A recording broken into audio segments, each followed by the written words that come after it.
What's up, guys? Welcome into Good Morning Lambeau. My name is Clayton. You can check us out on packernet.com. You can find me on Twitter at Packers_access. You can email us PackersTotalAccess@gmail.com. You can text us 865-658-5824. I'm rolling solo this morning. Tim's still under the weather. Trying to give him some space, let him heal up a bit. 'Tis the season, right? It looks like it's going to be another cold one up there in Green Bay. I think they got a chance for flurries. I know down here we woke up and it was in the 20s. Got a lot of weather getting ready to push through. I got to be real with you. It's looking like rain, but I'm hoping that cold front pushes down here and we get us a ton of snow, man. There's nothing better than getting out and playing around in the 4x4 in the snow for sure. That's just something we do down here. It's either you get one of two people in the South. You get people like that when it snows, it's, hey, let's go hunting, let's go camping, let's get out in the four-wheel drive, let's have some fun. And you get the others that rush to the store and look for the milk and bread, right? And I know Emilio's probably watching this from work right now. And he's going, man, the milk and bread down here. I'm just telling you, man, the shelves get cleared quick. But I want to give a shout out to the chat real quick. We got Drew D in here, got Boz in the house, Jen Wright. I apologize if I missed someone. I know we got a herd of people in here. I just want to give a quick little shout out. Doug in the house. Let's see, Donovan Schilling in here. We got Chris up in the house. We got Mike Berry, Jim Tyson. Good to see you all this morning. Cheesehead Murph, what's up, buddy? All right. Good deal. Let's get this party cranking, man. I wanted to kind of talk a little bit about the quote unquote weapons. I like using the word weapons because it pisses people off, and I'm just going to continue to do it. But talking about the wide receivers and the tight ends, and we'll specifically hit on the wide receivers, I believe, more than the tight ends. But you can't talk about pass catchers for the Green Bay Packers without mentioning Tucker Kraft. Just having a phenomenal year, really. I mean, seeing that he's had kind of a limited amount of targets, if you will. I think he's over 30 now. I think he's at 38 targets, if I remember correctly. We're going to dive in. I'm going to try to cover it from every angle. You know, I just had a conversation on Twitter. Some people like to just focus on stats to kind of build a narrative around their opinion, I guess you could say, right? Like if you got a point you want to prove, you go, okay, let me find some stats to prove that point. And then you'll only share those stats and be like, oh, look here, I told you. What we like to do on here is we like to cover PFF, right? Because PFF, they've got a whole group of guys that are kind of grading the tape themselves, right? We like to watch the tape ourselves and do an episode of Chalk Talk to just kind of talk about the key plays. And I feel like by focusing on the key plays and maybe those explosive plays on scoring drives and vice versa, maybe a sack or an interception that ended a drive on the defensive side of the ball, I think you kind of get the story of here are the players who are rising up and making a true difference in the game, right? And then, you know, rather than just getting lost in a bunch of stats, but we'll focus on PFF, we'll hit on SIS data, and we'll look at some overall stats as well, just to kind of get all the bases covered. But before we do this and before I kill my camera, I'm going to play a quick video from Packers Daily where they're kind of talking about it's real quick, like 1 or 2 minutes from the Minnesota Vikings game and kind of keying in on some of the pass catchers, specifically Jayden Reed and Bo Melton. Let's hit it. The dynamic rookie out of Michigan State, Jayden Reed. The game's not too big for him. When he came in with the right mindset, he's a guy that likes to be challenged. He's a baller. He goes out there in the game, and he's a playmaker. Left the right side. Reed. Down grab. Yes, he's got it. Gives to Reed around the right end. He's got running room to the house for the touchdown. Jayden Reed, a weapon and a half or what? Right corner of the end zone. Toe tap touchdown. He looks like the most pro-ready draft choice they have, and he certainly lived up to that billing. Oh, man. The numbers are more reflective of him making the most out of his opportunities. You know, he's got a very bright future. Down the middle, got his man, touchdown! Jayden Reed, who just broke the rookie receiving record. He is dominant here tonight. The sensational rookie season rolls on for Jayden Reed. Now with 60 receptions on the year, he's the new franchise record holder for catches by a rookie, passing Sterling Sharp's 35-year-old mark. The second rounder wasn't the only receiver to make a splash on New Year's Eve. Bo Melton became the first Packers wideout to surpass 100 yards in a game this season. He throws off his back foot, right side of the end zone. Touchdown! Bo Melton! It's always a next man up mentality, and Bo's been a guy who's been working every week, even when he's not been in the role. He's working on scout team, trying to find ways to get better, and it's not a surprise to anybody why he goes out there and does what he does. Just an unbelievable attitude, He's been team first all the way. Just really happy for him, man, because he's earned it.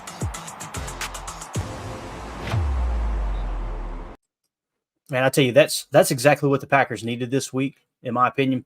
Coming off of the whole Jair Alexander thing, right? And you sit him down, and I know I can't remember who it was that shared it. I think it was Drew D in the chat shared on Twitter with me a video of Shannon Sharp and Chad Ochocinco talking about Jair Alexander, and they seem to believe that he's not going to be on the team next year. That this was kind of a, all right, look, let's sit him down, let him cool off, finish the season, and then trade him in the offseason. I don't know if I'll go that far in saying that would happen. But as far as the culture on the team, what Matt LaFleur said just now, right? And talking about Bo Melton and being like, okay, you're not going to find a better attitude on the team. He's just a hard worker. He's earned it. Think of the message throughout the locker room. Last week, you said a guy who everyone I think would agree was kind of putting himself before the team. Not everyone, maybe, and that's okay. We can agree to disagree. So you send that message, and everybody was so worried about the locker room. Fast forward to after the Minnesota game, and look at the defensive side of the ball and how many people were bragging on Joe Barry for the scheme, right? So you go from one guy complaining about the scheme, saying, hey, we just got to run the play that's called, to a handful of guys in the locker room after a huge win, arguably the biggest win of the year, right? Talking about and bragging on the DC's play calling. So you kind of see a shift in the locker room a bit, right? And then you got Bo Melton, who goes out there and just absolutely balls out, leads the team in receiving yards, gets him a touchdown.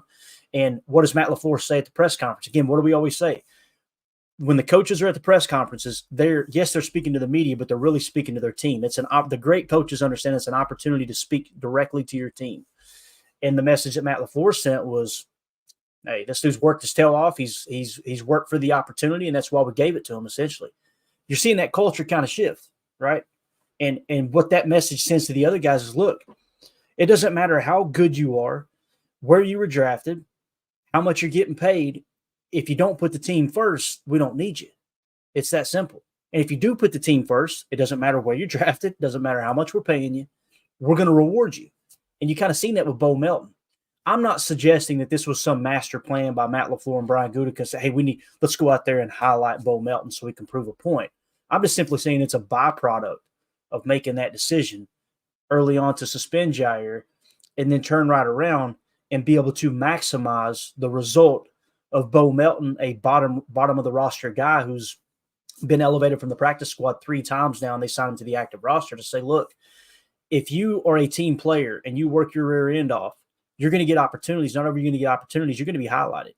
I think it's a good move all the way around. Again, I'm not going to go as far as to say this was a master plan by the coaching staff in the front office, but I think they maximized the result of that big win there in Minneapolis. I don't know if that makes sense, but that's just kind of speaking, talking out loud, I guess or thinking out loud, I should say. That's kind of how I see it.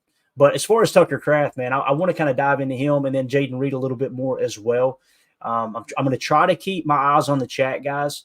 I apologize if I overlook some of that, but when I'm flying solo, unless y'all want a bunch of dead air, it's hard for me to continue talking and looking at the chat, but I'll try to go back through there occasionally. But again, this picture of Tucker Kraft, man, can't show it enough. Just a phenomenal play. Him going up the sideline, stiff arming this poor Minnesota Vikings guy. Tucker Kraft has rejuvenated me when it comes to this offense. Like, I'm so excited about this young offense, and I feel like it kind of started when Tucker Kraft stepped into the lineup. That's not to knock Luke Musgrave at all, right? I think Luke Musgrave was having a solid rookie campaign. You guys know I pointed out some of the statistics. His receiver rating was one of the highest on the team before he got hurt. So I think Luke Musgrave is going to be a vital part of this organization moving forward. But there's something about Tucker Kraft and his attitude. And you talk about culture and that tweet, that quote that we continue to show week in and week out, right? Of him in the locker room saying, I'm just going to play for my coaches. I'm going to play for my teammates. That stuff matters. He's been a spark plug for this offense. And some of these stats, some of these numbers I'm going to run down, some of these grades and advanced, analytics, I think they're going to be pretty shocking to you. I know it shocked some people on Twitter.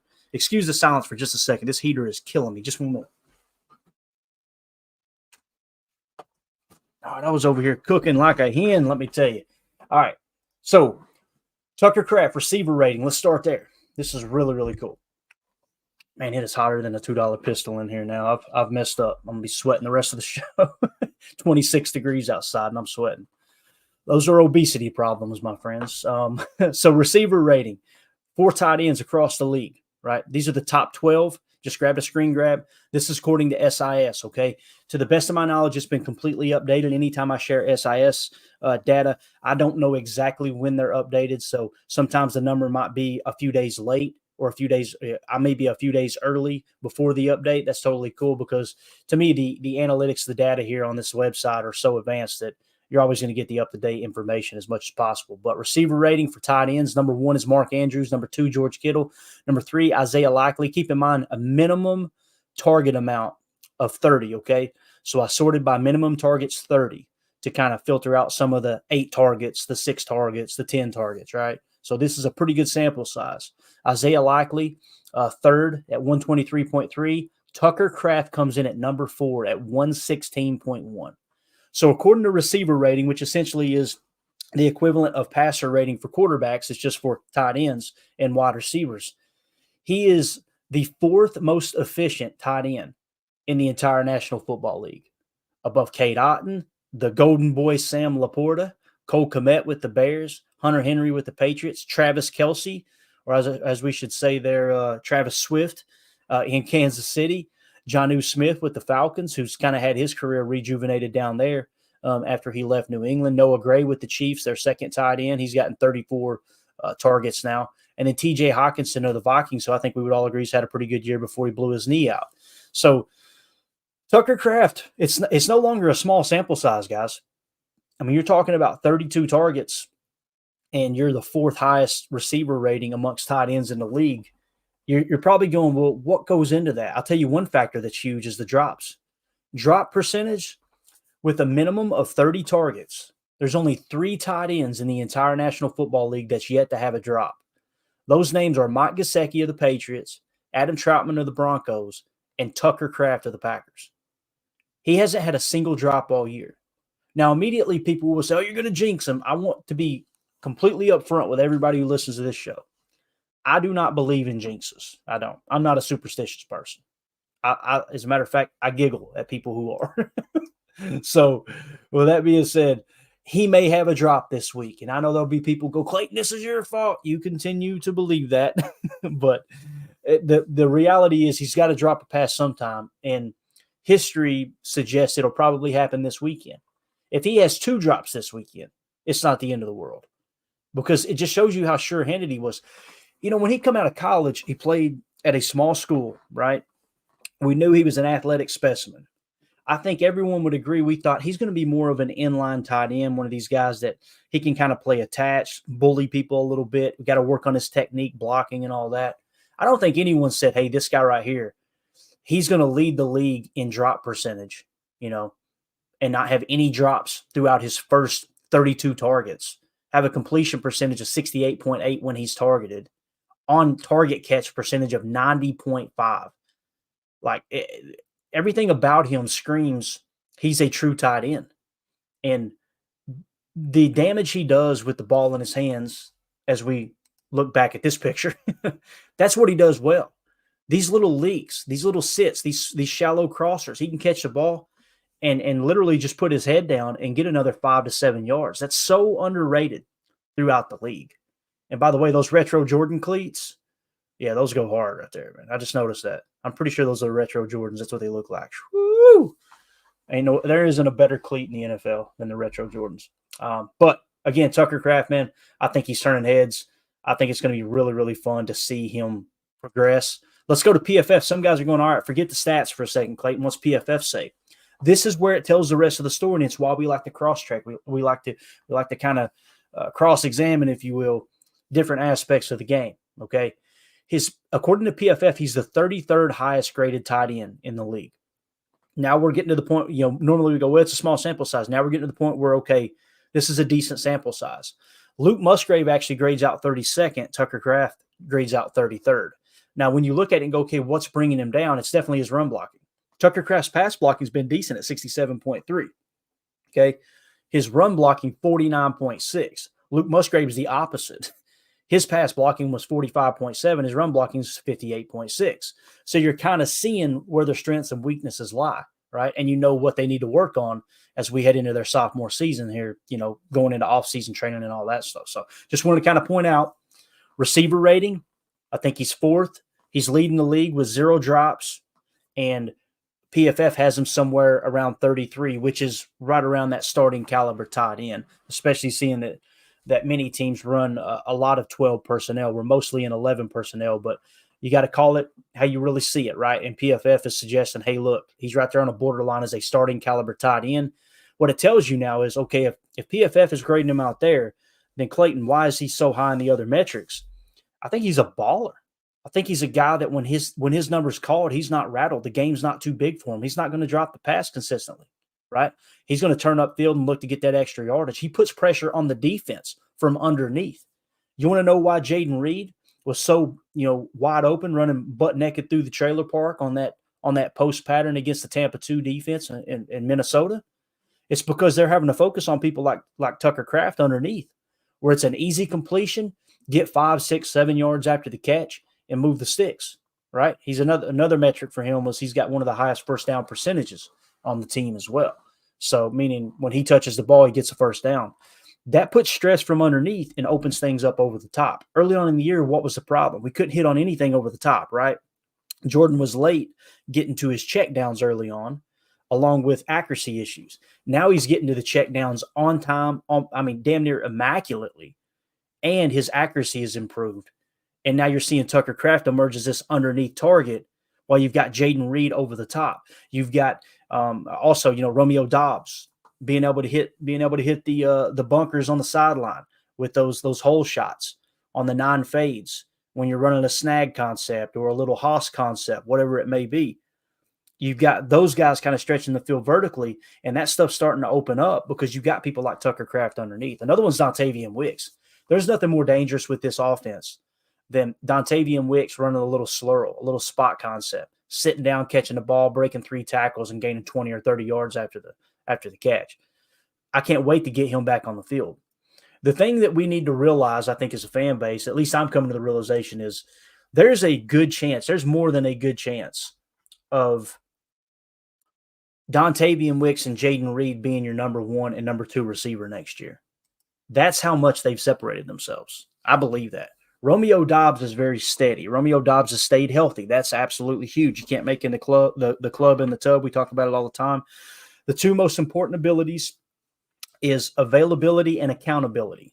That's Bill Belichick 101. Romeo Doubs has made himself available, right? Christian Watson, unfortunately, he's had tough luck with the injuries. Can't wait to see him healthy, and he's going to add a lot to this offense. But when you look at kind of what they're doing on a per attempt basis when their numbers are called, you can't just shoo Jayden Reed and Dontavian Wicks. Let's kind of look at them real quick. So when you go to receiver rating, this is a metric, like I said, just like with the tight end position, I hold it very high in regard. When you go to receiver rating, this is sorted across the rest of the league. I did a minimum of 50 targets, okay, to kind of, where do they sit wide receiver-wise? Minimum 50 targets. Dontavian Wicks has had 51 targets, right? Jayden Reed has had 82 targets. Where do they sit receiver rating-wise?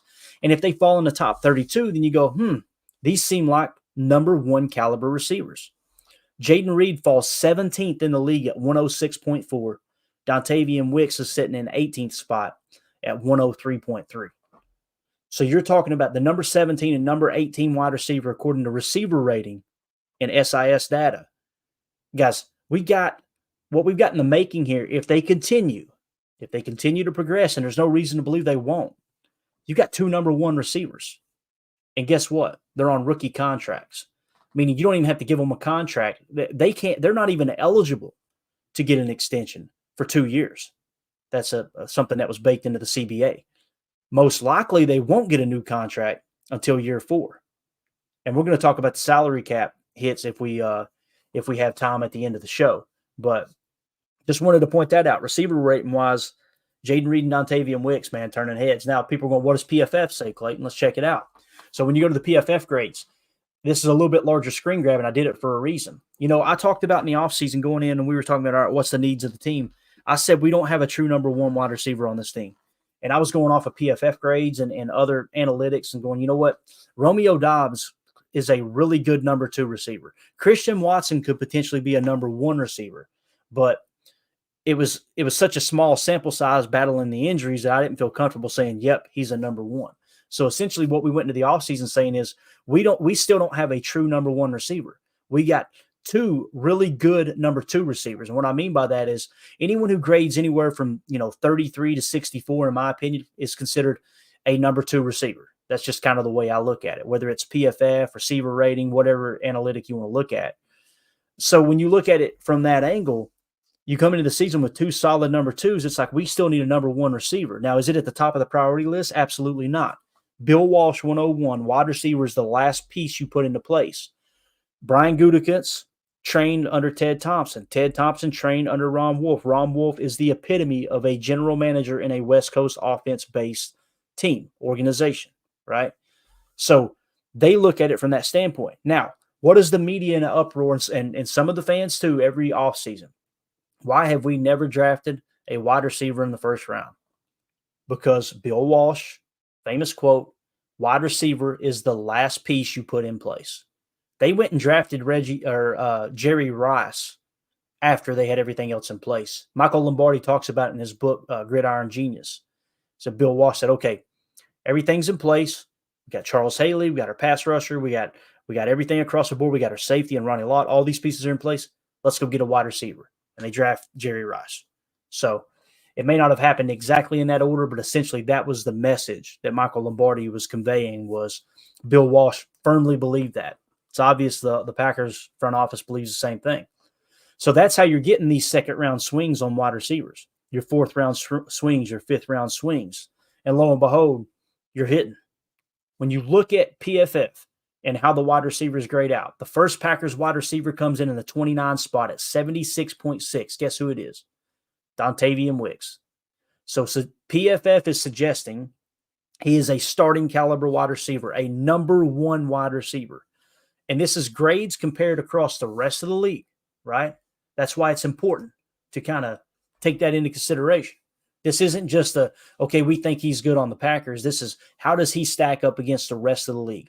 76.6. Where's the next one at? It's Jayden Reed at number 36. What does that suggest from PFF? That he is a very good number 2 wide receiver. Now, he just broke the rookie record, right? Pretty cool stuff. All he's going to do is get better from here if he keeps his head down, right? And he doesn't let it get to him. He seems like one of the most humble guys in the locker room, he being Jayden Reed. So does Dontavian Wicks, but Jayden Reed comes across like, remember when the offense was struggling earlier in the year and he called the meeting at his locker? He basically got all the receivers together. Leadership isn't appointed. Sometimes it's taken. Most of the time it's taken. True leaders will step up, and they won't lead by, hey, guys, look at me, I'm the best. They lead like, hey, let me make the effort to get our team together. How do we fix this? I want to be a part of the solution. I'll tell you what he didn't do. He didn't stand in the back of the locker room and say, put me on defense, I'll fix the defense. You understand that if Jayden Reed had said that, that would have been the equivalent to what Jair said earlier in the year. Put me on offense. And he made the comment that, I guess we need to hold teams to 0 points because the offense was struggling. People forget those comments. Jayden Reed taking a totally different approach. So Jayden Reed comes at 36. If you slide down to the 52 spot, what do you got? You got Romeo Doubs at 52. What's that suggest? He's a really good number 2 wide receiver. In the number 53 spot, Christian Watson, 69.1. That suggests he's a really good number 2 receiver, kind of a middle of the pack number 2 receiver.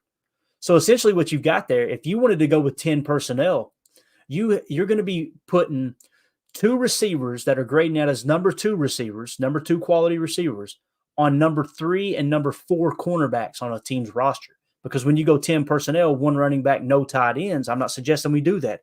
I love Tucker Kraft. And I'm really excited about 12 personnel with Tucker Kraft and Luke Musgrave being on the field together. But what it says is you can create a real mismatch problem. Pause. What did Emilio talk about last night? He seen a quad look last night, didn't he? A quad look is most of the time it's indicative. I immediately went, was it 11 personnel? Like I wanted to know, was it 10 or 11 personnel? Because sometimes when you go with quad looks, there's very few quad looks that are set up that don't include 4 wide receivers on the field. Now, I'm not saying we should go Mike McCarthy 4 wide receiver spread, okay? I'm not saying that at all. I'm just simply saying you want to create a quick mismatch. Imagine Romeo Doubs and Christian Watson on a number 3 and a number 4 corner. And some of you guys are going, I disagree. I would put my number 1 corner and my number 1 corner on those two guys and let your number 3 cover the young guys. Hey, bring it on. Imagine a number 3 corner on Jayden Reed trying to cover him in a man situation. Like, these are the things that matter.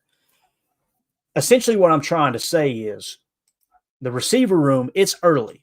We know, guys, this could all go away as quick as it showed up. We've always got to add that caveat. I firmly believe it's not going to happen, but our receiving room has been overhauled in 2 years, right? We've seen the growing pains last year. The receiving room led the league in drops. This year, they're like 15th, so huge improvement, and it's mainly because of these two rookies. These two rookies, I mean, they have Dontavian Wicks and Jayden Reed have completely flipped the wide receiver room. It is really, really cool to see how quickly they did that. So we're going to continue to dive into the SIS data next, all right? We're going to get into kind of some of the specific numbers, the total targets, the receiving yards, the total points earned, all that stuff. Before we do, if you guys would hit that like button for us so other Packer fans can find this channel, find this content. We appreciate y'all hanging out with us. I do want to say that Packers Total Access is sponsored by BetUS. They are the official sports book of Packers Total Access Live. BetUS has been in business for over 30 years now. They've been around since 1994. We appreciate them jumping on board. If you want to support the stream and you say, hey, Clayton, I'd like to put a little action on the game, click on the link in the description of this video. That will send you directly to BetUS, and you can register there for free using that link, and it lets BetUS know that Packers Total Access Live sent you to BetUS. Doesn't cost a dime to register as a customer, and that would help the show. And then if you want to place a bet, awesome. Just as always, guys, make sure you gamble responsibly. Don't bet a single dime that you can't afford to lose. There's a lot of people that gambling addiction grabs a hold of. That's the last thing we want to see happen to anyone who listens to this show. Make sure you gamble responsibly, okay? Also, want to mention the green line real quick. This is very, very early, okay? But PFF put their green line out. Looks like the market right now is sitting at the Packers are 3-point favorites at home against the Bears. What do we always say? The home team typically gets 3 points, right? That home field advantage. That shows you how close this game could grade out. Now, let's back up. Last week, you guys heard me say I really liked the Packers +1 against the Vikings. Just felt like the matchup where they showed a pretty even amount of middle field open, middle field closed. They like the blitz a lot. Jordan Love carves the blitz apart. You've seen it all day long. Jordan Love had arguably the best game of his young career, throwing 3 touchdowns, no interceptions. You could see the matchup all over the board, right? So this week, the Packers are -3. I got to be real. I don't feel real good about that number, okay? Now, I'm not suggesting that the Packers are going to lose this game. I think any given Sunday when you get a division rival like this is the Bears Super Bowl right here. Granted, it's the Packers Super Bowl too. We've been in the playoffs for 3 weeks now. That's what's really cool about the end of this season. All any of us could have asked for was let's have the Packers playing meaningful football in December and January, and we got it. We're playing with the house's money now. But Chicago is going to want to go out there and embarrass them in front of their home crowd. Remember the last time we played the Bears? We played in Soldier Field, and David Bakhtiari was flipping the crowd off and laying on the sideline and waving at them. Lucas Van Ness was slinging Justin Fields on the sideline like a rag doll. We absolutely embarrassed them in front of their home crowd. Don't think for a second the Bears ain't going to want to do that to us. But just wanted to mention the line there real quick. Also, the PFF grades in the lower right. There'll be a better time to do this later to go more in depth. Jordan Love now grading out as an 81.3. Justin Fields at a 75.1. I know a lot of people like to dog on Justin Fields. He has improved, according to PFF, every single year. He's getting better. I know some people refuse to look at that. They just want to cherry pick certain stats and look, Justin Fields is hot garbage. He has played like hot garbage this year, but he's also played good. And I think it's like six of his last 7 games, he showed steady improvement. There was one stinker in there where he graded out like in the 40s. But that's your quarterback matchup. And the quarterback matchup really, that and the head coaching matchup, your coordinator matchups, really drive the point spread. And again, the Packers are 3-point favorites at home, which to me is as close to a push as you're going to get, seeing that you usually get those 3 points at home. But again, just want to thank BetUS, the official sports book of Packers Total Access Live. Been in business now for 30 years, America's favorite sports book. Appreciate them coming on board with us. Now, let's move on to some of the SIS data. Let's go to total targets, first of all. Okay, let's kind of look at This is now, forget nationally, forget across the league. We're going to now dive into, this is just Packer numbers, okay? Let's compare apples to apples in our wide receiver / tight end room, all right? So when you go to targets, Romeo Doubs leads the team in targets with 95 targets, okay? So put that on the list there, 95. Jayden Reed at 90, to show you how much confidence Jordan Love has in Jayden Reed. I mean, he's almost targeted him more than Romeo Doubs, and I think we would all agree he's been on the field more than Romeo Doubs. Romeo Doubs has stayed relatively healthy. Third is Christian Watson. Some people are going, how in the world? Christian Watson's missed a ton of time. Guys, when I watched the tape, I wasn't one of those people trying to dog on Christian Watson. What I kept saying over and over and over every week was, Jordan is forcing the ball to Christian Watson. You got to stop doing that. It's easy to look out there and go, man, that dude's 6'5". Let's just chuck it up to him. And then you're slightly off, inaccurate. The ball gets tipped, it's picked off in the end zone. You lose in Pittsburgh, right? That type of stuff happens. The last thing we want is our quarterback trying to force the ball to one receiver. And to me, it was just as much on Jordan with his inaccuracy and his bad decision as it was Christian Watson not performing. There's enough blame to go around, right? But you look at the completion percentage in those top three receivers, right? 62.1% to Romeo Doubs. Jayden Reed, 5 less targets, 66.7%. And then look at the completion percentage to Christian Watson, 52.8%. Now, people go, well, Christian Watson dropped the ball a lot. You guys remember me arguing over and over and over with listeners going, that's not a drop. Just because it touches a receiver's hands doesn't mean it's a drop. If it touches his hands and the defender punches it out, that's not a drop. That's a good play by the defense. If he barely gets one hand on it, people go, well, he should have caught it. I understand you want to coach a receiver room strict, right? And you want to get the best out of the players as possible.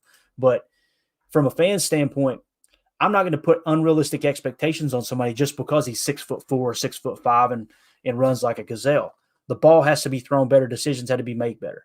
So when you look at the drop percentage, Romeo Doubs, 4.1%, Jayden Reed, 4.2%. People are going, man, what's Christian Watson? Is it like 6, 7%? No, it's 2.7%. He didn't have a drop issue. It was just Jordan Love hadn't hit his stride yet. So when we get Christian Watson back, think about the last 2 games we got Christian Watson back. What did he do? He absolutely balled out. Do you think that's because Christian Watson all of a sudden remembered how to play football? No, it's because Jordan Love progressed through that time that he was out with an injury. So I'm excited to get him back. I just don't want to see him forcing the ball to him. Dontavian Wicks coming in with targets at 51, okay, 51 targets. And his drop percentage is, you see the weak spot there, 9.8%. Imagine if he hadn't had those drops, what his PFF grade would be. He might be flirting with top 10 in the league because those drops really hurt your PFF grade. So something to consider there. 45 targets for Luke Musgrave, 38 targets for Tucker Kraft, 38 targets for Aaron Jones. The big thing that no one's talking about this year, Aaron Jones had a phenomenal game last week, right? You heard Chris Collinsworth on the broadcast. Usually I don't listen to the TV broadcast, but being there with family, we had it turned up. He said, yeah, you just haven't seen Aaron Jones get involved with the passing game. You want to know why? Look at his drop percentage. This year he's dropped 20.6% of the passes thrown to him. Kudos to Matt LaFleur for going away from Aaron Jones in the passing game and utilizing his players downfield, right? Another reason that drop percentage could be skewed a little bit is how late the ball was getting to Aaron Jones in the flats, in the swings, in the T-lead swings, those different plays that we've broken down in Chalk Talk. If you get that ball to him late, their eyes, when you're running a flat or a shoot route, which is just basically a diagonal straight, shot to the sideline, the longer you wait to throw that shoot route, that running back's thinking, that corner or that safety or that backer, whether it's a Will or a Sam, they're creeping up on me, get the ball to me, and you start to take your eyes upfield. Who wouldn't? I wouldn't want to get hit by a 240-pound linebacker blindsided because the throw was late. You've seen that early. Aaron Jones's injuries affected here recently how much he's been in the lineup and how many targets he's gotten, in the passing game. I think that's played a lot with the drop percentage too. It's a drop if it hits you in the hands and the defender doesn't touch it, right? And it's kind of on target, if you will. But sometimes you turn your eyes upfield if the ball's coming out late in the read. Jordan has done excellent processing the information at the line, pre-snap, post-snap, and getting to the right answer to the solution to the equation quicker, and that's going to help with the drops as well. A.J. Dillon, 28 targets. Malik Heath, 20 targets. Samori Toure, 18. Bo Melton, 17. Patrick Taylor, 17, and on. So just wanted to kind of mention globally the target right there. Okay, the target, the overall targets for the season. Now let's go to receiving yards. Receiving yards, Jayden Reed leads the way. Let me drop my logo down here real quick. He leads the way with 681 yards. Romeo Dobbs, 674. Dontavian Wicks, 519. Christian Watson still at 422. That's pretty wild that he has missed so much time, and he's still fourth on the team in yardage. Luke Musgrave, 341. Tucker Kraft, 324. I'm so excited to get both those guys on the field at the same time.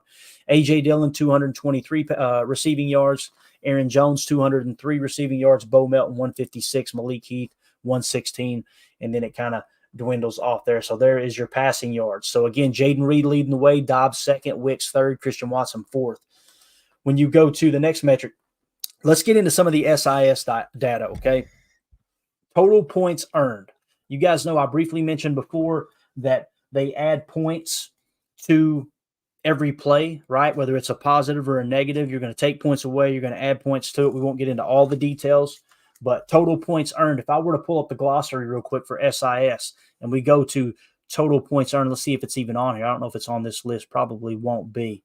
So total points earned, like I said, it's just simply adding points for positive plays and deducting points for negative plays. Okay. So when you look at the total points earned on the team across, and this is something that the 33rd team holds in high regard. Basically, it's saying, here are the players that have made the most positive plays for you throughout the season, is essentially what it is. Okay.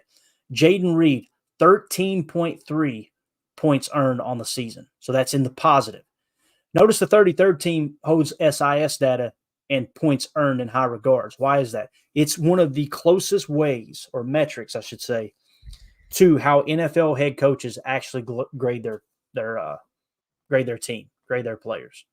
You know, you ever heard the old Lombardi thing? I remember the video. Trying to think.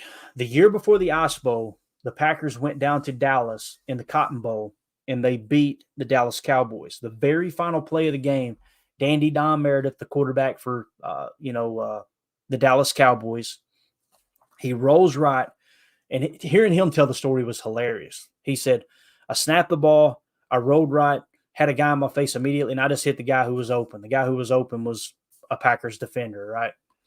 There's many times that plays like that happen, like with Dave Robinson. He actually bailed on his assignment and made that play. I can't remember if he put the pressure on Don or if he intercepted the pass. But nonetheless, he's got a famous quote where he said, yeah, awesome play of my career, right? Huge game, stepped up big, went into the film room the next day. Guess what Lombardi gave him? A -2 because it wasn't his assignment, right? So when you talk about points earned, this is kind of in that vein, if you will, all right? So kind of gives you an idea of which players have stepped up the most over the course of the season. Jayden Reed leads the pack at 13.3. Number 2, Dontavian Wicks, 9.6. Number 3, Christian Watson, 9.2. You're going, whoa, how is he third? That's what I'm talking about. Even missing that time, Christian Watson did some amazing things this year. It's just at the time that he struggled, a portion of the fan base wanted someone to throw under the bus, and Christian Watson's the one they chose. So it is what it is. Number 4, look at this, Tucker Kraft, 9.1. Romeo Dobbs at number 5, 8.6. A.J. Dillon at 8.1. And Bo Melton at 4.1. Okay? So just to kind of give you an idea, look at Luke Musgrave, 2.2, right? But you're like, well, Clayton, he had a good receiver rating. That's why all the metrics matter. Didn't make a whole lot of explosive plays, did he? Tucker Kraft has. Tucker Kraft has had a bigger impact. So if you were to look at this and go, okay, this is your depth chart. Tell me if you would agree or disagree with it. Number 1 on the depth chart, Jayden Reed. Number 2, Dontavian Wicks. Number 3, Christian Watson. Number 4, Tucker Kraft. So in your 11 personnel on the field, you would have Jayden Reed, Dontavian Wicks, Christian Watson, and Tucker Kraft. Some people are going, you will put Romeo Dobbs on the bench? I'm not suggesting that, and thank God we don't have to make that decision because there's such a heavy rotation in the wide receiver room on game day for the Packers. Kind of makes that a non-issue, right? Rather than these are the same guys that are going out every single play. How cool is it, though, that you got Romeo Dobbs technically from a points earned standpoint, according to SIS, you got Romeo Dobbs as your 4th best receiving option. What's that suggest? You've got a young, cheap, very deep receiving room. It's pretty freaking awesome, man. Pretty awesome. Let's move on to points above average, okay? Let's pull up the glossary for this. What's points above average? So when you go to points above average, the total of players' EPA responsibility. People went, "What's EPA, Clayton?" It's expected points added. Okay, they grade it from a range that I've heard people say different ranges. I'm not going to get into details there. It doesn't factor in the specifics of the play. Okay, this is why people are going, "Well, why don't we just follow this data over everything else?" Because it does not tell the whole story, but it is important. That's why it's important to cover it from different angles. For instance, you could have a 99-yard pick six on a quarterback, and that would get you the most negative grade possible. But what if the quarterback threw a perfectly accurate pass to a perfectly open receiver? It hits him in the chest plate, bounces up in the air, a DB picks it off and takes it for 6. PFF would not grade that as a negative grade for the quarterback, right? A coach definitely wouldn't go into the room and go, "That's a -2." He'd probably give him a +2. The quarterback did everything correct on that play, but it's a pick six the other way. On expected points added, that would be considered the worst grade you could possibly get on expected points added. Some people, when I reached out to SIS, they suggested it would be a -14 on that play. Now, I don't know how accurate that is to how everyone grades it, but I don't want to get too far in the weeds there. Essentially, what expected points added is not all plays are equal in value. It could be that you get, there'd be a less of a positive or a negative for a play that had little impact on the game, essentially is what it comes down to. So when you go to points above average, all right, what was the points above average? The total of a player's EPA responsibility on targets using the total points system that distributes credit among all players on the field for a given play. For receivers, this includes accounting for offensive line play, off-target passes, drop passes, and broken tackles. So it's kind of adjustment and taking other factors into consideration. Okay, so points above average on the team. Who leads the way? Guess who it is? Jayden Reed at the very top. Let me drop that down one more time. I want to give you the exact number. Jayden Reed at 5.70. Number 2, Dontavian Wicks, 4.26. Number 3, Tucker Kraft. Points above average. Tucker Kraft is third on the team at 3.94. Number 4, A.J. Dillon. Put some respect on his name. 3.83. Christian Watson at number 5, 3.76. Bo Melton in the number 6 spot at 3.04. Josiah DeGuara in the number 7 spot at 1.43. Ben Sims, 0.46. You're going, "Clayton, why are you going this low?" I'm going to tell you why in a minute. 0.40 for Emmanuel Wilson. 0.06 for Henry Pearson. Negative 0.06, I should say. Negative 0.71 for James Robinson. Negative 1.69 for Malik Heath. Negative 1.99 for Romeo Doubs. Points above average. So it's one metric. Not trying to spark fear in anyone. I'm just simply saying, you want to know why Romeo Doubs is great now a little lower? When you talk about specific situations, he's not performed near as well as Jayden Reed, Dontavian Wicks, and Tucker Kraft, and Christian Watson as well. That's not the dog on Rome. I love Rome. Watching Romeo and Aaron Jones interact earlier in the season. Remember when Dontavian Wicks had a drop, Aaron Jones caught him with his head down coming off the field, grabbed his face mask, lifted his head up, made sure he keep your head up, dude. Don't get down on yourself.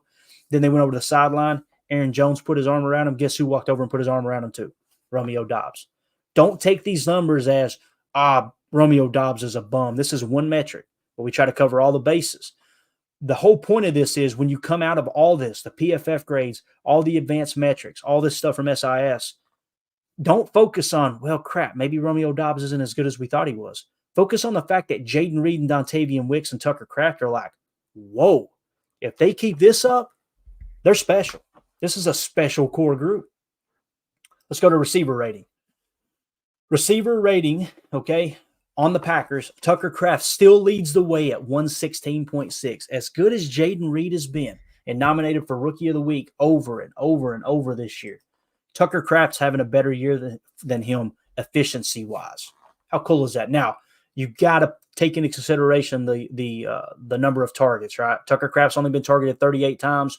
Jayden Reed's been targeted 90. So if you were to triple Tucker Kraft's numbers, I would not be surprised one bit if Jayden Reed leapfrogs him and leapfrogs him significantly. But the fact that he's had 90 targets and his receiver rating is 114.2, Jayden Reed, phenomenal. But again, where is Luke Musgrave on this list? He's 6th. It's not the dog Musgrave. 102.2 still good. That's a really good receiver rating, right? But look at Tucker Kraft. Tucker Kraft is tied in number 1 on this team, guys, until he proves otherwise. He may slump out and never play at this level again. But, man, what I don't want to see happen is Luke Musgrave get healthy, and then all of a sudden they pop him up above the depth chart of Tucker Kraft, and this offense takes a step back. Because Tucker Kraft's he's maximizing every opportunity he gets, man. So Tucker Kraft comes in first at 116.6. This is receiver rating. The tight end has got a higher receiver rating than every other wide receiver on the team. Jayden Reed, 114.2. Bo Melton, 113.8. Ben Sims, 111.8. Yeah, listen, I hate it for Josiah DeGuara. He's down there at 100.5, but he's only had 8 targets. I know Ben Sims only had 6.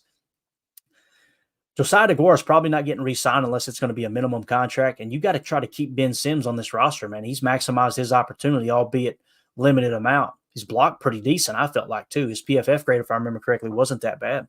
So Bo Melton, only 17 targets. You got to take that into consideration, but he comes in third at 113.8. Like I said, Ben Sims, 111.8. Dontavian Wicks, 103.3.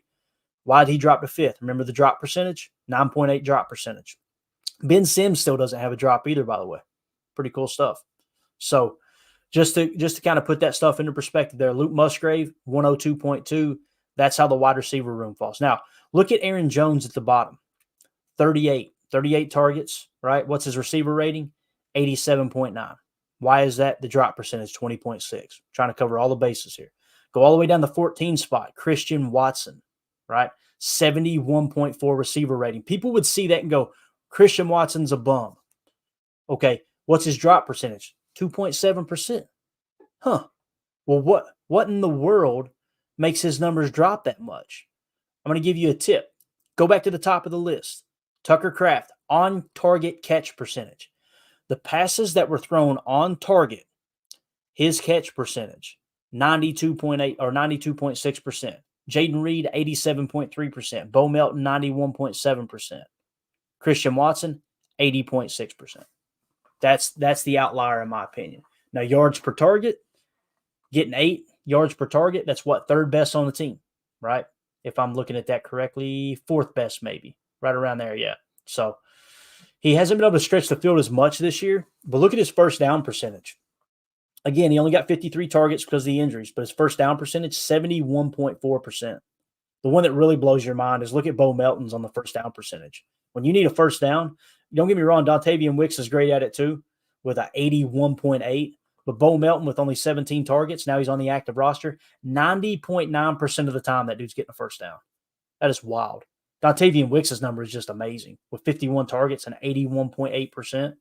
You know, Jayden Reed's is only at 48.3%. It just seems like Jayden Reed always finds a freaking end zone, man. It's wild.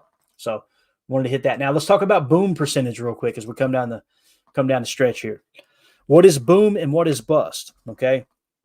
Boom is you get at least a +1 grade, and that's considered, according to SIS, as a very successful play. At least a +1 grade on a play. That's considered a boom play.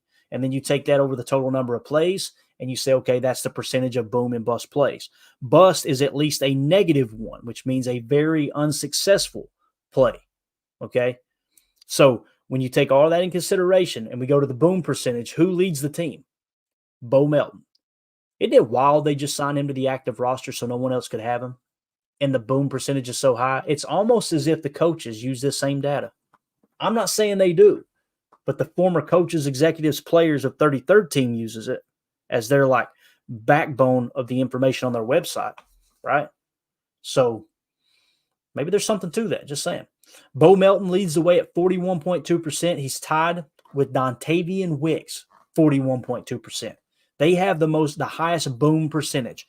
They have the highest percentage of plays based off their targets that grade out to at least a +1, according to SIS. Malik Heath comes in third at 30% even. A.J. Dillon comes in fourth at 28.6%. Luke Musgrave comes in fifth at 26.7%. So now you're seeing that's why he was high in regard, right? Like a higher boom percentage. Christian Watson, 26.4, then Tucker Kraft at 26.3. So we just talked about Tucker Kraft and how, his numbers look so great, receiver rating, no drops, this and that. What did we say he does well, though? He catches the ball underneath, okay, turns upfield, makes a couple guys miss, runs over someone, and just gets positive yards. That's why he's probably not grading out as a +1 more consistently as some of the other players, right? Jayden Reed, 25.6%. Jayden just takes what they give him. Jayden's just so savvy, and he's been available, man. He's fought through injuries. You got Romeo Doubs coming in ninth at 25.3%. Now, some people are going, what about the bust, Clayton? Let's see who's busted. Bust percentage.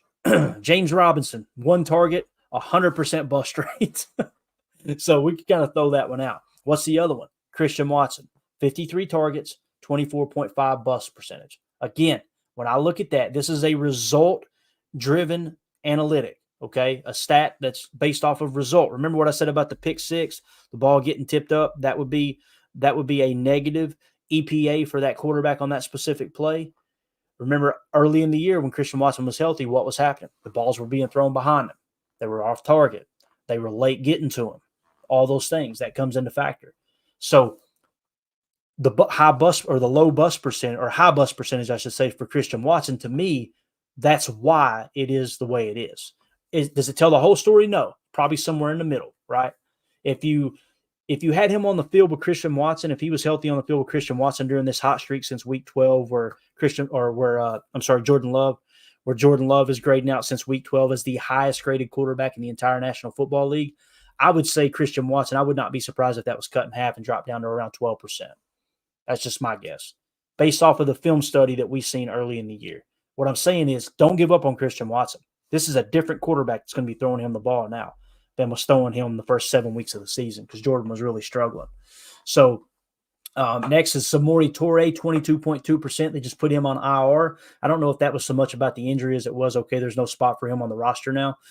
Bo Melton, 17.6%. So as much as you get the booming fact and the positive numbers that we showed on Bo Melton, you're also getting a high bust rate, right? Bust percentage of 17.6. Dontavian Wicks, 15.7%. Why is that, Clayton? Remember what we talked about the drops? Can't remember what the drop percentage is. It's not on this page here that I screenshotted, but his drops were significant. Remember, it's like 8%, I think. One of the highest drop percentages on the team. Dontavian Wicks is one of those guys. He's either going to hit you a home run or he's going to drop the ball, right? And that may be why he fell. What's crazy is even with all those drops, he's still grading out as a true number one receiver. That's really exciting. You get that stuff cleaned up like we have a Romeo Doubs last year, and the sky's the limit. Because I'm telling you, Dontavian Wicks is a machine at running routes. Sixth in bust percentage is Jayden Reed at 15.6, Romeo Doubs at 7 at 14.7. So it shows you Romeo Doubs is not busting near as much as you'd think he is based off his grade. He doesn't do things extremely great. He doesn't do things really bad. He's just kind of steady Eddie. And maybe that's why the coaching staff wants to continue to keep him in that number one receiving spot, and who can fault him for it. Patrick Taylor, 11.8%. Luke Musgrave, 11.1%. If you go all the way to the bottom, Josiah DeGuara, unfortunately, has a 0% bust rate. And I say unfortunately because he can't really get on the field. It's because his blocking has been so bad, man. He's caught every pass that's thrown to him. To the best of my knowledge, he doesn't have any drops. It's hard to justify utilizing him in that role and just working him into a play where he's just going to catch the football. You know what I mean? That's not how these tight ends play in the Matt LaFleur system. Now, as far as bust percentage, Aaron Jones, 2.6%. Steady, man. Steady. He may not be able to hit you the home runs consistently. Hopefully we're back to the old Aaron Jones that we seen there in Minnesota a couple nights ago. But he's still not, hitting you with those negative plays. Malik Heath, 10%. That's a really good bust percentage number. And Tucker Kraft at 10.5%. So just want to run through those, the bust and the boom. We're trying to cover all the bases. Want to do a deep dive on the weaponry in the wide receiver, tight end, running back room. Kind of give you guys an idea of who's performing, who's underperforming, that type of thing. Now, here's the exciting part. Positional spending. All right. This is for 2024. There's no sense in harking on 2023, right? The season's pretty much over. But when you go to 2024, right, positional spending, look at where they rank in the NFL. On defense, you've got 19 players returning. It's the fourth highest paid defense in the entire NFL. Okay. On offense, it's the 23rd highest paid offense. Think about that. Special teams, it's the 26th. You want to know why the special teams continues to struggle? We're not putting any money in it. It's that simple. Quarterback, if you were to go look at, first of all, special teams, if you were to go look at like New England and some of these other teams that doesn't have a West Coast base, I guarantee you they're in the top, at least the top 15, maybe the top 10 in special team spending. They take it really, really serious. The problem is by doing that, you've got to remove something else from the roster, right? That cap's got to come from somewhere else. You can't spend it everywhere. So you're going to take a hit on defense or offense, prioritizing special teams. It's just not how Goody, it's not how Ted, it's not how Ron Wolf chose to build a roster. You know, everybody goes, well, what about Desmond Howard? He was good on special teams. He was. How many years was he here? Right? They kind of picked him up off the scrap. He blew up, and then they let him go because that's just kind of the West Coast offense-based general manager's philosophy, their approach to building a team, to building a roster. All right, quarterbacks. 2 players on the roster in 2024. We know who they are. It's Jordan Love and Sean Clifford. 27th in the league. We get the 27th highest paid quarterback room. That is wild. There's only, 5 teams that are spending less money than us in the quarterback spot. Cap dollars is $8.7 million. Running back, $17.7 million. We've only got 1 running back returning on the roster, and that's Aaron Jones. Even with just that 1 player, it's 3rd highest paid running back room in the NFL. That's pretty wild. Now, of course, we know he's not going to play under that. That's what's going to make things a little bit shaky with A.J. Dillon trying to get him back in the building. We got to get that cap number for Aaron Jones to return. We got to get that cap number back down to somewhere between 10 and 12 million. If that happens, then obviously that rank changes. You give that money to A.J. Dillon, you draft another running back in the draft, or utilize the futures contract aspect of building the roster and have a couple of Emmanuel Wilsons, Patrick Taylors, those type of guys back on the team. You know, the players that other teams aren't going to go after, essentially. Wide receiver room. Got 6 players returning. 6. We got a full wide receiver room as far as what you would make active on Sunday, whether you want to activate 5 or 6 on Sunday. $8.2 million, that's 30th in the league. There's only 2 other teams that's spending less money than us on the wide receiver room across the NFL. And I guarantee you, if we were to take the time to dig through and find those 2 teams, they're not fielding six wide receivers. So the wide receiver room, guys, we just went through all the numbers, all the analytics. We're set. We don't have to do anything else in the wide receiver room. These guys are going to progress. They're going to get better. 1 may regress and 2 progress, right? That's how the game's played. That's what happens in the NFL. So Jayden Reed, Dontavian Wicks, Romeo Doubs, Christian Watson, now Bo Melton potentially, if you can get him on some kind of futures contract for really, really cheap. Bro, wide receiver room set. What about tight end? We got 3 returning. We're paying $4 million, right at $4.1 million. Okay, it's only 1.64% of the cap. That's 24th in the league. You just need to get you another backup tight end. Maybe it is Josiah DeGuara. Maybe he is such a team leader. You let him test the market. He doesn't get any offers. You sign him to a veteran minimum. Maybe throw him a little bit of guaranteed and get him on a 3-year deal where you're paying him, $1.2 million a year or something to have that veteran presence in there, because we heard Tucker Kraft talk about him. They absolutely love him. Another one, too. Remember Tyler Davis blew his knee up early in the year? He's going to be back off injured reserve. There's a chance he fills that 4th spot, 5th spot if you want to throw one on the practice squad. So that's kind of how that shakes out. Offensive line, we've got 9 offensive linemen returning, $63 million. That's third most expensive offensive line in the entire National Football League. Okay, so obviously a big chunk of that is David Bakhtiari's $40 million cap hit. That will not be. It'll either be a $20 million dead cap hit and he won't be on the roster, or they'll adjust it to where we'll free up probably $8 million. Okay. But when it comes to the offensive line room, you got to take a swing in the draft and try to get this thing cleaned up. That's not my opinion. That's Mike Wall. Mike Wall said Elton Jenkins at left guard, Zach Tom at right tackle. Those are your only 2 definites on this offensive line. Every other position needs to be upgraded. So probably take a couple of swings in the draft, which we all know Goody typically does every spring anyway. Defensive line, 5 players coming back, $34.1 million. That's 18th highest paid defensive line in the league. Linebacker, 8 linebackers returning. That does include edge defenders, so you got to kind of watch that number there. If you got, let's say it's 4 and 4, you got 4 edges, 4 inside linebackers. Your linebacking room set $57.6 million. That's 4th highest paid in the league. Guys, when you look at our PFF grades in the linebacker room,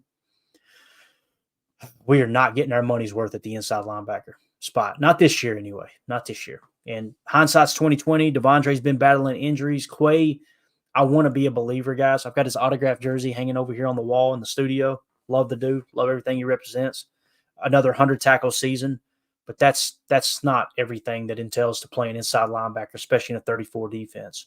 Maybe he's better suited for a 4-3, and maybe we bring another DC in that gets the most out of him. That could be the case. I think Joe Barry's shoulder some of that blame too, but when I turn on the tape and I see him, even with the high tackle numbers, him not fitting the run fit correctly, that's where he's struggling, and he's really struggling in pass coverage. Last year, he was good in pass coverage, right?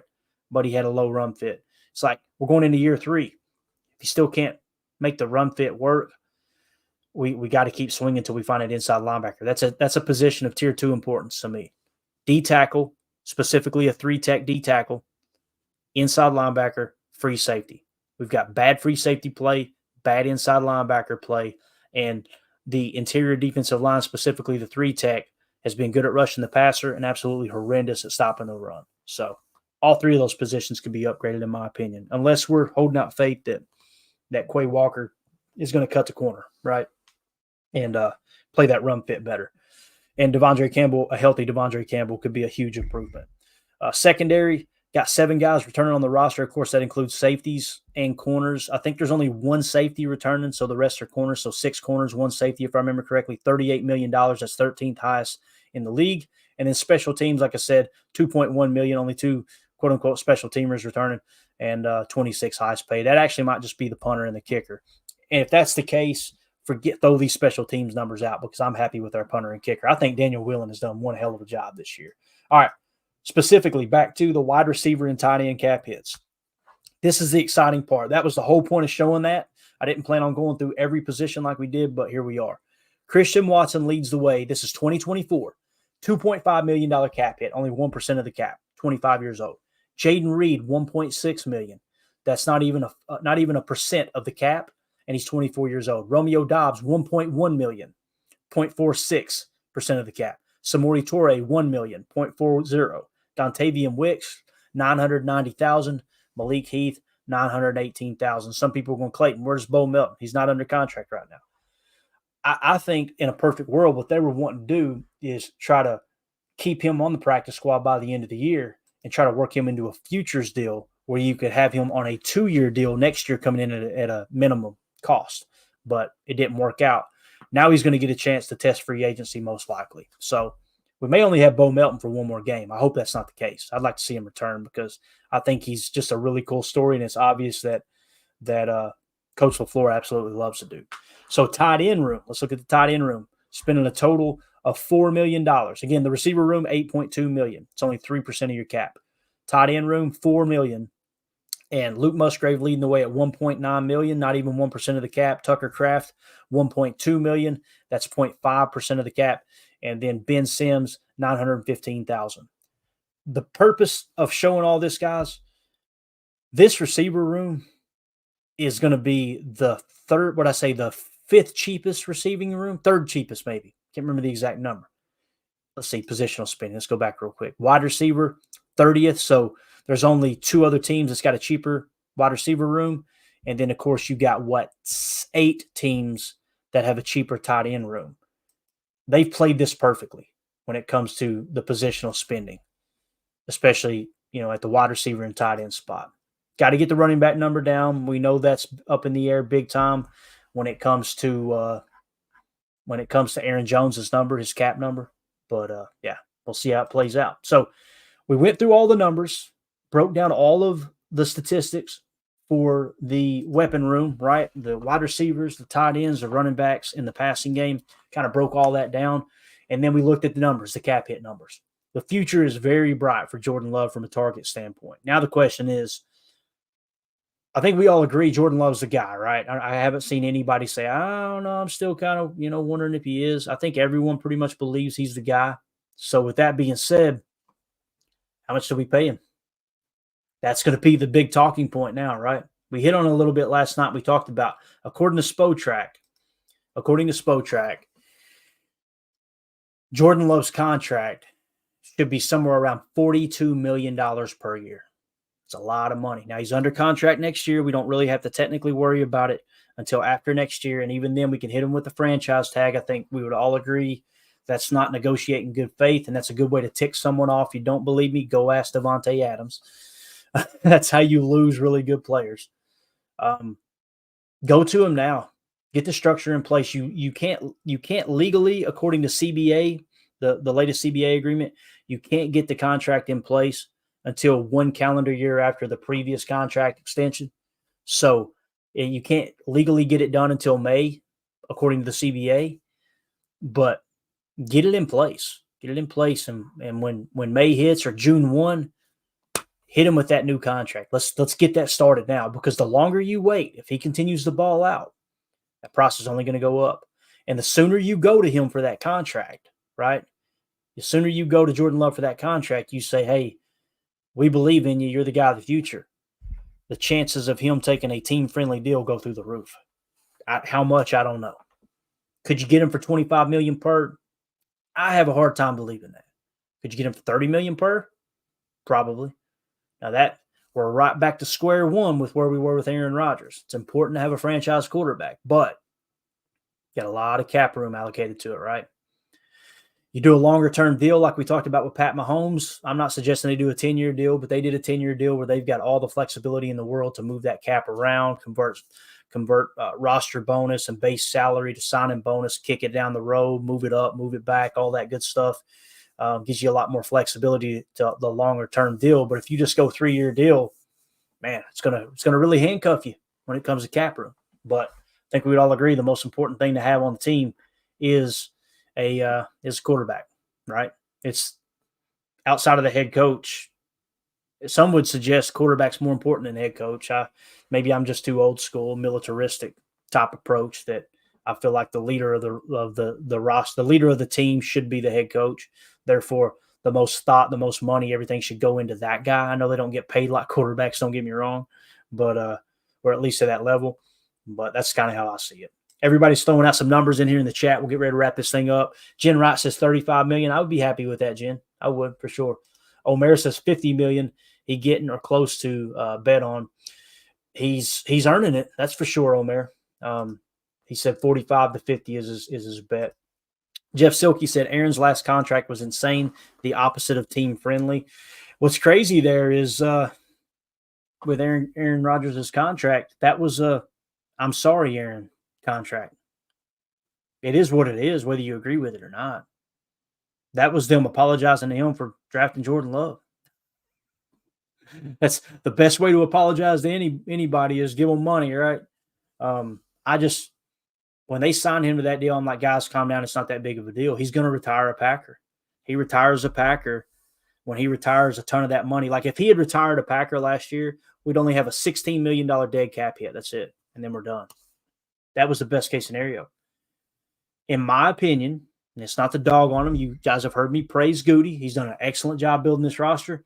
And his draft class this year is going to be, I think it's going to be historic. The one that he just had, I think it's going to be historic. But you could not have played that Aaron Rodgers situation any worse. You couldn't. If you thought Jordan Love was the guy, and then you should have moved on when San Francisco offered to sell the farm, right? You shouldn't have gave him that contract extension. You bought high and you sold low. We got a second-round pick and a $41 million cap penalty.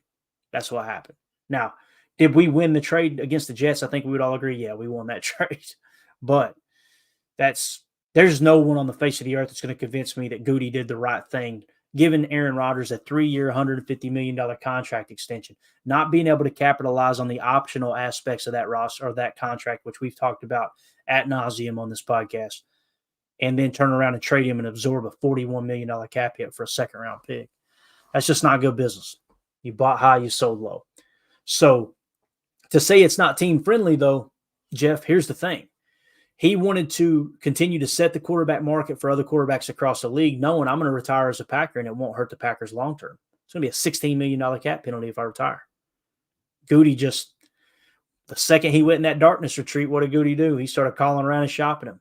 That threw everything into turmoil. So I'm just glad that even the way that everything unfolded, it seems like both Brian Gutekunst and Aaron Rodgers are taking the mature approach. You hear Aaron Rodgers referring to referring to the Packers as us. I love that. I don't know why the hell that would piss anybody off. Arguably the best thrower of the football in the history of the game, right? Arguably the best thrower of the football in the history of the game is still referring to our team as us and we. I think that's cool. I love Aaron. So you got disagreements. Hey, I see Emilio on here. Emilio, usually you hop on and chat with me after we go live. Shake your head if you want me to add you to the live stream right now. All right, just want to make sure, man, you ain't over there hitting a bong or anything. You know what I'm saying? No, I'm just joking. A little bit of diesel. Yeah, there you go. All right, just a little diesel. It's funny you get on here an hour and 10 minutes in where I'm ready to wrap up, and now I got to hang around for another 5 minutes. No. We can still wrap up. I don't want to set the morning off. Did you? I got to hit it here. Bates done keyed it up for us, man. We got to hit it one time. My man Bates in the chat simply said,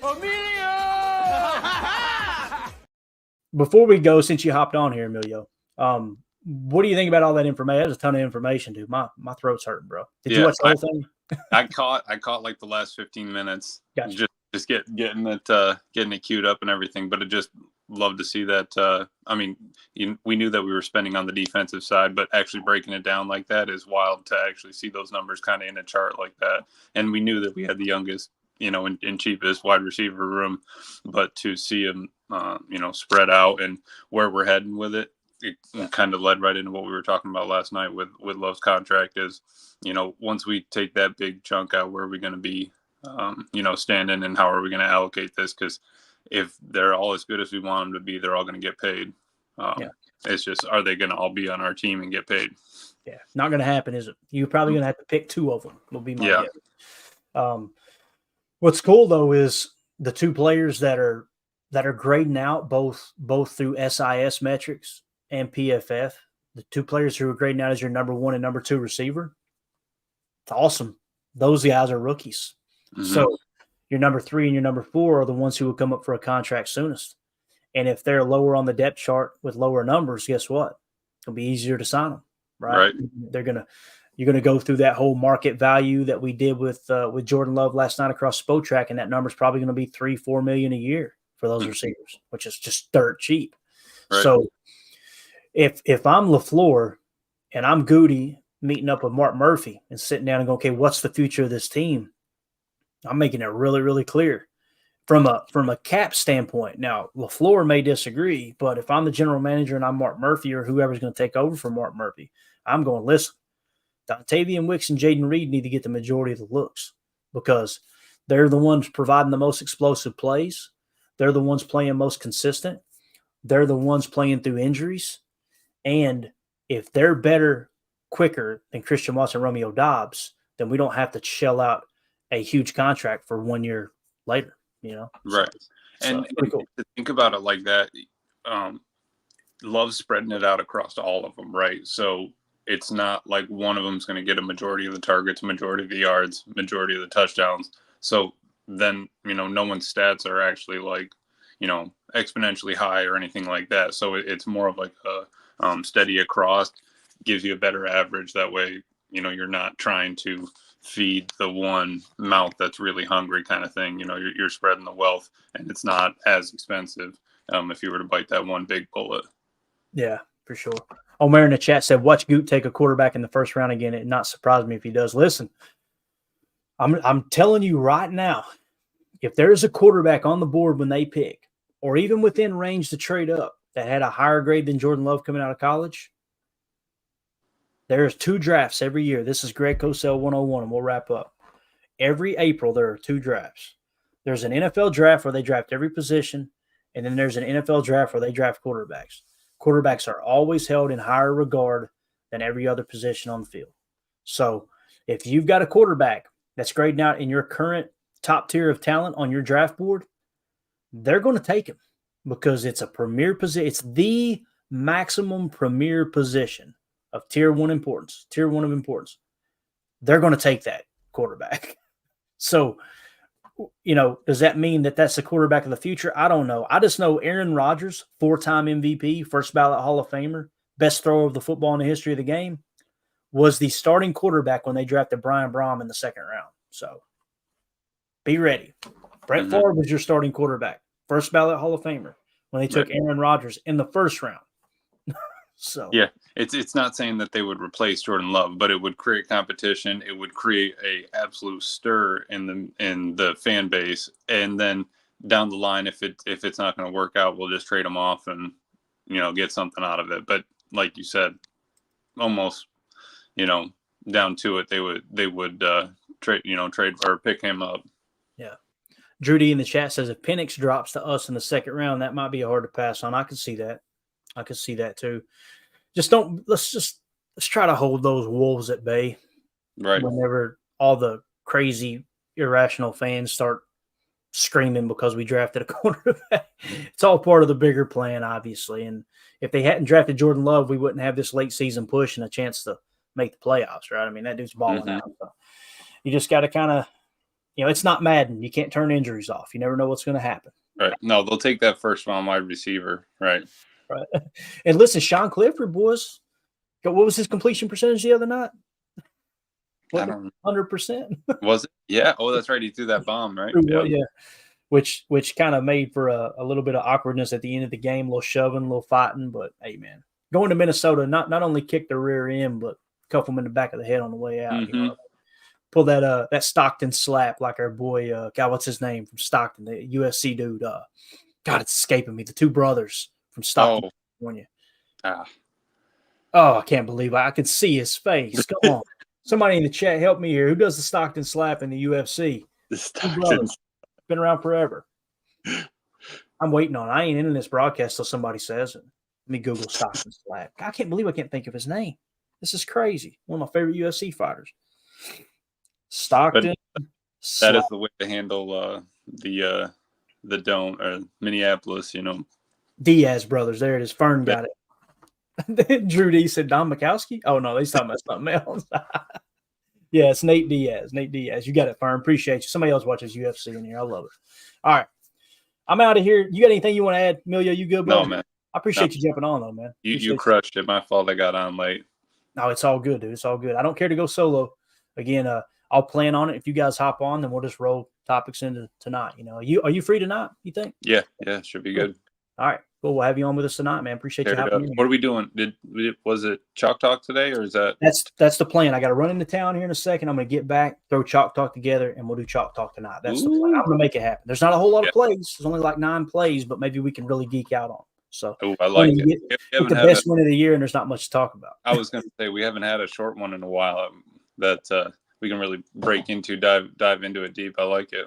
Yeah. And to me, it's kind of a testament that we're in the right vein there because when you have bad games, whether it's a win but still a bad game like the Carolina game, or you have a bad game like the New York Giants, there's more to try to understand what happened. Right. I could tell you in 5 minutes what happened in Minnesota. We kicked the rear end. That was it. So there's not a whole lot to go, okay, here's what happened and why it happened. We got about 9 of those plays I feel comfortable saying, all right. I'm excited to see it. Yeah, it'll be fun. So, all right, we'll do that tonight. I just got to get busy and get that put together. So, appreciate everybody hanging out with us here in the chat. For those of you listening on the pod, thank you for making us a part of your day. As always, let's go out and be the change we want to see in the world, and go Pack Go.